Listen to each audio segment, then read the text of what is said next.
δημοσιογράφος και κάνει μια έρευνα για κάτι πρόβατα. Πηγαίνει σε ένα χωριό, χτυπάει σε ένα σπίτι, ανοίγει ένας βοσκός, λέει: «Γεια σας, καλημέρα σας». «Καλημέρα.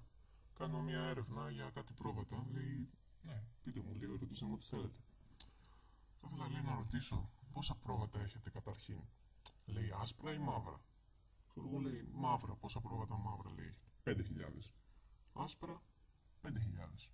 Τι να πω, λέει, από μέσα το δημοσιογράφος. Να σας ρωτήσω, λέει, πόσο νερό καταναλώνουν ετησίως, λέει, τα πρόβατά σας? Λέει: «Τα μαύρα ή τα άσπρα?»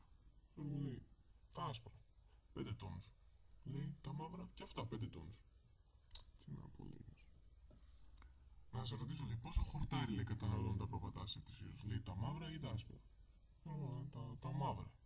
Λέει: 7 τόνους. Τα άσπρα και αυτά 7 τόνους.